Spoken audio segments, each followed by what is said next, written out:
Hello guys, আজকে আমি আপনাদের কাছে একটা দুর্দান্ত রেসিপি নিয়ে এসেছি। রেসিপিটি হলো সুজির লুচি। সকালের জন্য খুবই সুস্বাদু নাস্তা। আপনারা শুনেছেন ময়দা দিয়ে লুচি বানাতে হয়, কিন্তু আজকে আমি আপনাদেরকে দেখাবো সুজি দিয়ে কীভাবে লুচি বানানো যায়।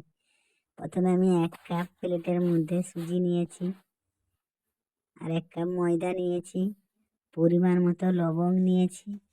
কিছুক্ষণ আমি চামচের সাহায্যে মিক্সড করে নেব।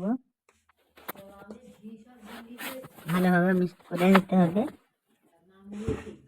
আমার মিক্সড হয়ে গেছে। 1 কাপের কম আমি গরম জল নিয়েছি, দিয়ে আমি কিছুক্ষণ মিক্সড করে নেব। কিন্তু চামচে বন্ধুরা ভালোভাবে মিক্স হচ্ছে না, তাই আমি হাতে মুঠে নিয়েছি। দেখো আমার মুঠা হয়ে গেছে। আমি 15 মিনিট ঢাকনা দিয়ে রেখে দিয়েছি রেস্টে। 15 মিনিট পরে ফিরে এসেছি। 1 টেবিল চামচ সাদা তেল দিয়ে কিছুক্ষণ আমি মুথে নেব। দেখো আমার মুঠা হয়ে গেছে। কত লেচি করে নিয়েছি, দেখুন কত সুন্দর সাদা হয়েছে। দেখো বন্ধুরা, দেখতেই পাচ্ছ। এদিকে আমি কড়াতে তেল গরম করতে দিয়ে দেব। কড়া তেল গরম হতে থাক। ওদিকে আমি বাটির মধ্যে কিছুটা সাদা তেল নিয়ে একটা একটা করে আমি লেচিগুলো বেলে নেব বেলনির সাহায্যে। বন্ধুরা, আমার ক্যামেরাটা ধরতে অসুবিধা হয়। দেখতেই পাচ্ছ আমি একটা একটাই করে লেচি তৈরি করে দেখো আমি বেলনির সাহায্যে বেলে নিয়েছি। দেখো কত বেলা হয়ে গেছে আমার। এদিকে আমার তেলটাও গরম হয়ে গিয়েছে।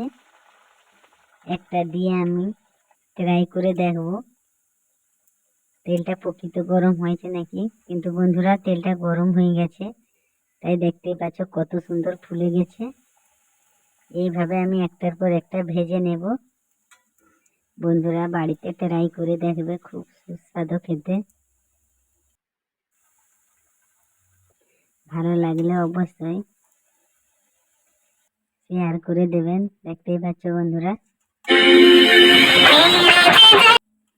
কত সুন্দর হয়েছে, দেখতেই পাচ্ছ নরম সফট। আগে থেকে আমি ডালটা রান্না করে রেখেছিলাম, প্লেটের মধ্যে সাজিয়ে নিয়েছি। বন্ধুরা দেখতেই পাচ্ছ লুচিটা দেখো কত সুন্দর হয়েছে, নরম। দেখতেই পাচ্ছ বন্ধুরা।